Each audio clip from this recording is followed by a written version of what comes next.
Hey all, I'm new here, and to Reddit in general. I found this sub after I started dating my current wife, and it's been eye-opening to read what everyone's gone through. I decided to share my story of my ex-wife Elle as a kind of airing out of the whole thing, to help myself organize my thoughts on everything. I'm also hoping to help out anyone on here who's currently in a relationship with a wayward spouse and isn't sure what to do. Maybe this will help push you to get out of a toxic spot and take what you deserve from life. I grew up on a 26-acre horse farm out in rural Ohio. Growing up, I was a loner and preferred reading books to talking to people. My parents had gotten divorced when I was young. I lived with my mom and saw Dad every other weekend. This did have an effect on me growing up, mainly because I had a hard time knowing what a healthy relationship looked like and didn't really have time with my dad to have a healthy male role model. My mom had a series of boyfriends, some of which were physically abusive to my brother and me. I remember getting backhanded across a room at 10 by one of them, or belted any time anything at all was out of order.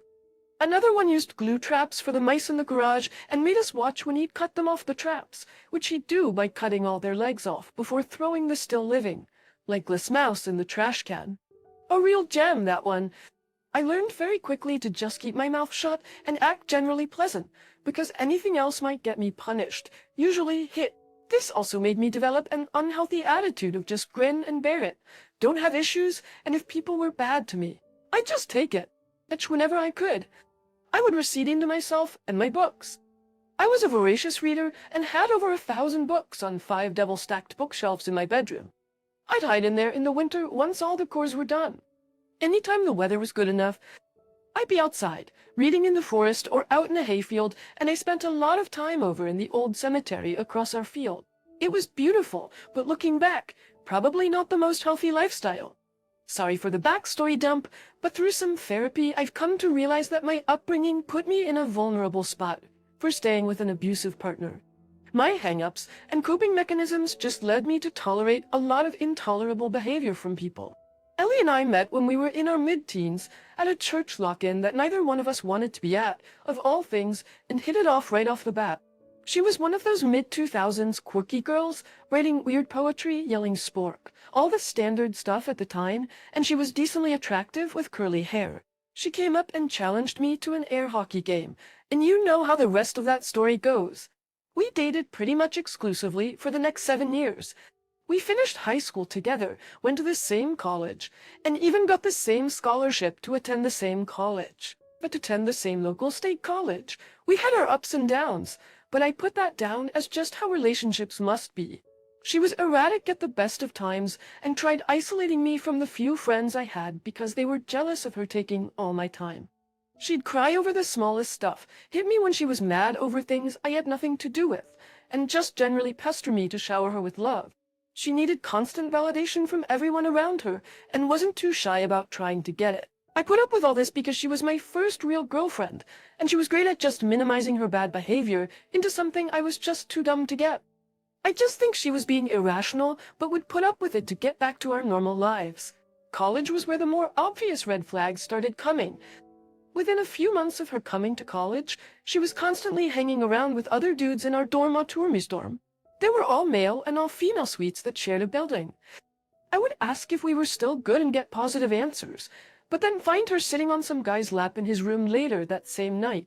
Multiple times I caught her making out with randoms, and just generally behaving inappropriately with guys. After I told her everything I'd seen and threatened to break up with her if she didn't tell me the truth, it came out that she'd given one other guy oral, which she described in excruciating detail. She said she was obsessed with him because, no lie, he looks like the guy from Napoleon Dynamite and is just really hot.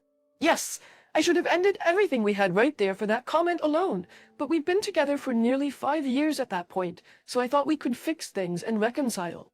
I confronted the guy, she cut off contact, and things got better for a bit. I ended up getting a decent job with a local construction company during my junior year of college and saved up enough in 6 months to make a down payment on a house. This was in 2008 in an older steel town, so housing values were pretty much at rock bottom. I talked it over with LA, and we decided to buy a house fairly close to our school and just start our life together while we finished up college. We also got engaged shortly after moving in. I felt that by removing her from the co-ed dorm, I'd fix her cheating issues, and it really did seem to work for a bit. All in all, it seemed like life was looking up. There were some good years for a while. She got a job selling books, then went on for a graduate degree. Actually, she tried for 4 different graduate degrees, but kept quitting because they weren't what she wanted to do. I paid for the ones she couldn't get a scholarship or student loans for, and just generally supported her and her decisions. We got a dog and some cats. I kept working at that same construction job for a boss I hated, but it paid the bills. We got married in 2010 when we were 23. Kids, don't get married young. You don't know what a good relationship is yet. I want to get across here, to get across here, that it was exactly what I thought a good life was. I'd get up early, give her a kiss, and head to work, where I'd occasionally get reprimanded for not reading my boss's mind. I'd do drafting and job takeoffs, or go to a job site and wear myself out doing whatever work they needed, since it was a small business, and everyone wore a lot of hats. Then I'd come home, let the dog out, and listen to LA talk about her day. If I complained about my day, I wasn't being manly enough and was just adding to her stress, so I'd just start making dinner or mowing the lawn, whatever. Rinse and repeat. I thought this was completely normal, and maybe even better than average. The wheels really started to come off, though I didn't know it for a while, when LA got a new job with a local energy company doing the mapping. She was finally making more than minimum wage, and was only there for a few months before her boss's boss took notice of her. I don't think it was 4 months before suddenly she got a job as a process assistant in a large nearby city, which was a 2-hour drive for her. I'm not sure of the details, but within those same few months, she started an emotional and eventual physical affair with her new boss. I still don't know what to think of this, since the guy was 30 years older than her, was recently separated from his wife, and was literally living in his mom's basement. I noticed she was withdrawing more than usual from the relationship, but figured it was the stress from a big corporate job and the drive. I tried putting in more effort and surprising her with gifts and stuff, but nothing really landed.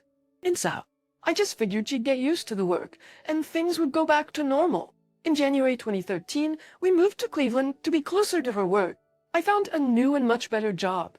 We got a really nice place for less than the market price, and everything was shiny again.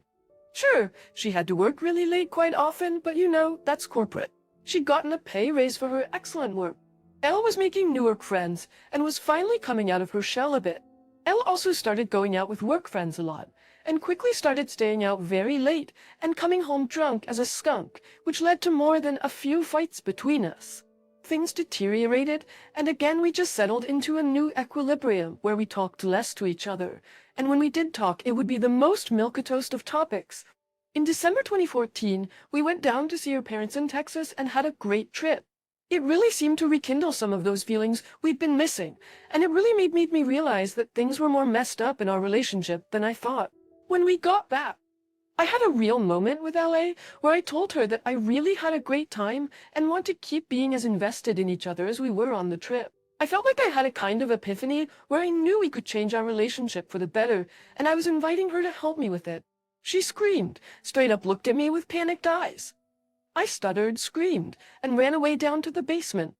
I followed, trying to figure out just what I had said that would have led to that reaction, which led to her accusing me of cornering her in the basement. Next off, and she, through tears, told me that she didn't deserve love. I tried to ask her what this was about, got nothing from her, and we finally just went into separate rooms to calm down. The next day, I tried to bring it up, and she told me in no uncertain terms that none of that happened, and if I brought it up again, she would leave. She straight up denied that she freaked out, that we had even seen each other the day before. I obviously got really suspicious that something was up after that point, but I didn't really think it was cheating, more just that she was being insecure. She'd always been very insecure in general, just never to a level that made her freak out like that. After that episode, I decided that my teenage self was correct, that having a roommate who was occasionally funny and sometimes slept with me was about as good a relationship as I would ever get. I had a prejudice against divorce after seeing how my mom's life had turned out afterward, so I decided I'd just make this work however I could. The staying out, drinking, and rant outbursts kept going at her end, and I decided to just never bring up my feelings unless she asked directly. Meanwhile, I decided to work on myself first to be a better, more interesting partner. I started building up my home gym, working out, and got into backpacking and woodworking, things that I always kind of liked but never had time for. Elle had complained that I had no hobbies and wasn't interesting enough for her around this time, so I took her at her word that this would help more than actually talking about our issues. This is one of the few good things that came out of the relationship, as I'm still pretty physically fit and look much better than ever before in my life. Plus my woodworking and turning have turned into a lot of useful life skills. D-Day was in April 2015. She came home from a night out with friends insanely drunk. I'm still not sure how she made it home. She threw up multiple times while I held her hair, then passed out on the floor by the toilet.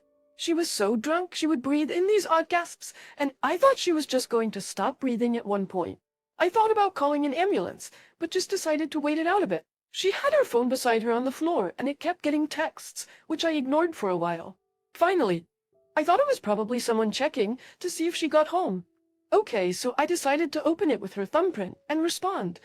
The texts were all from her boss, and the last one was something along the lines of, "We can't do this in the office anymore, or we will get caught." I immediately understood what was happening and felt like the stupidest dude ever that I didn't put it together at any point in the last 2 to 3 years. I still feel dumb about it, we were young, but that's no excuse to be so naive and checked out about your relationship, and checked out about your marriage. I had always just assumed we had grown distant, but I had never once thought of cheating on her and just assumed she felt the same way. I started going through all her texts with him and saw that this had been going on for a while, though it was unclear when it went from being an EI instead of a good working relationship, and then again on when the physical stuff started. I did find a message from earlier that same night, between pictures down her shirt from the bar where they were at, where they were talking about the next time they'd meet up, just a week or so away. I decided that if I told her anything at that point, she was going to flip it around into me snooping and misreading, or misremembering what I read since I have a terrible memory. Guessing now, that was just her gaslighting me to cover up her own indiscretions. Instead of confronting her, I went out and bought a voice recorder, and spent a few days placing it in her car before work to find a well-hidden spot and test how long it could record for. I also scoped out where they were planning on meeting up, so I could find it the day of. The day before the meetup, she had told me she needed to go to a separate nearby town for work, and that she'd be late coming home. I told her it was fine and to take her time coming home. Weeks aside, I was nervous, but apparently held it together enough to keep her from being suspicious. The hours passed, then around 6 p.m. I headed out and drove to a spot near the bar they were meeting at, and wham, there they were. Both were in her car, pawing each other and making out. I just drove away, went home, had some shots, and cried. She came home later that night, and I didn't say anything about it, just made us some dinner. She was all bubbly about how well her meeting had gone and thanked me for being understanding. After she went to bed, I went out and got the voice recorder and listened through it, and heard her begging to go back to their office to do the deed, amongst other things. I couldn't even figure out how to react. She was never like this at home and sounded nearly deranged in how much she wanted to be with him. I listened through this all, then went in and woke her up and told her we needed to talk. I asked if she was cheating, and she denied it. I asked her about the name of the bar she was at, and she denied even knowing what it is. I told her I was there earlier today and saw some interesting things, and she immediately asked if I had followed her. How could I? And is there a tracker in my car? You have to tell me. I'm going to have a panic attack. You can't just track me. X again, insane. I told her I had read her texts from a few weeks ago and went to the bar where she said she was meeting as her boss. This turned into opening her phone to show me no such texts existed anymore, which I think she thought would negate the fact I went there and saw them. So crazy thinking about it. Finally, she says that yes, she had been seeing S. They'd been together a few times, and finally, if I made her stop seeing him, she wouldn't love me anymore. Somehow this worked on me. I had no self-confidence, didn't like divorce as an institution, and figured being with someone to split the bills was better than being alone. And for a few months, that was it. She'd have meetups with him. I would try to talk her out of it. There were crazy moments. She had other girlfriends and now knew about them and got jealous of them. One time she came home sobbing, and I hugged her while she told me that she thought was breaking up with her for someone else. I just went still inside. I don't think I felt anything other than a kind of ironic humor in it, like an eye-rolling feeling. Still don't know why I stuck around after that. And of course they kept seeing each other. Around this point, she also started having one-night stands with random other guys. I found out about a few of them over the years, and suspect a few more. Finally, I drove myself into having a panic disorder and decided enough was enough. I gave her the voice recorder and demanded that she break it off with S and record herself while she was telling him or I was out. She cried but finally relented. The next day she did what I asked. When I found out, I knew he immediately panicked, and I got to watch those texts come in on LA's new Apple Watch that you didn't realize didn't delete texts that you removed from your phone. Things settled a bit and we went to marriage counseling for a session. I agreed to not tell the counselor about her infidelity this session as the condition for LA to even go. The counselor then spent the whole session telling me I was smothering Elle by wanting to go through her phone and know where she was, which I only started doing after the cheating. We never went back. That was from 2015 to 2016. After that, we stayed together, and about twice a year. I found some new infidelity. Once, when she was drunk and did oral on a guy she worked with in the bathroom. Once, on a work trip out of state, she started texting a guy and started the weirdest I ever heard of. A decent chunk of his texts was about how his grandmother had to wipe his butt until he was in his mid-teens, and he liked it. The whole time, I just got used to pain shopping. It almost became a game for us, where she'd find out how I found out, would swear to stop talking to him, and so while also disconnecting her Apple Watch or not using her car, etc. Looking back, I just kinda got used to it. I checked out of the relationship in any real sense. Funny enough, we'd have fights about me not being invested in the relationship during this time too. I finally had enough when I got a message out of the blue from one of her co-workers' wives, and she caught her husband in LA texting and snapping. She sent screenshots of them to me and said that she wanted me to know. The screenshots really drove home to me that Ellie wasn't just prone to straying or making mistakes over and over. I know it's dumb, but when you're in a relationship, if you excuse one thing, it gets easier the next time. And I had gotten to the point of excusing everything. We'd have a ritual fight over it. She'd end the affair and the cycle would begin again in a few months. In the screenshots from NL was saying things like, I should have done you the first time I saw you setting up meetings, a trick. I confronted Elle with the texts, and her first reaction was annoyance that the guy didn't hide it from his wife better. It blew my mind. And when I was talking with N, it was obvious she was crushed. They had 2 kids and her husband's actions were likely going to tear the family apart. And there was my loving wife mad that he was too dumb to hide it properly, and she knew he couldn't handle this sort of relationship, and sent me some texts later on after the affair was in the open of LO, telling the guy that there was basically a code of conduct for cheaters, and this guy didn't follow the rules. I snapped out of it. Like I finally felt awake after 6 years of affairs and 10 years before that of just general abuse and incoherence. I moved into the finished half of the basement, slept on an air mattress by my gym, and started drawing up dissolution papers. I figured if the dissolution failed, I could always hire an attorney and get a divorce. I ghosted Elle as hard as I could, being in the same home 100 Grey Rock. Elle started love bombing me in her weird way. One time I got home from work, and she bought a lamp for the basement and put it by my air mattress. Probably the sweetest thing she'd ever done for me to drive home. Everything. A few days later, she was working from home in the afternoon and didn't hear me go into the kitchen for a drink. I could hear she was on speakerphone on the couch, and it was still her boss. And the guy all of this started with, I heard him ask if she was alone. And she said yes. I thought, really right now, as I'm prepping the dissolution in the same house she's going to indulge this guy. I crept closer and listened in.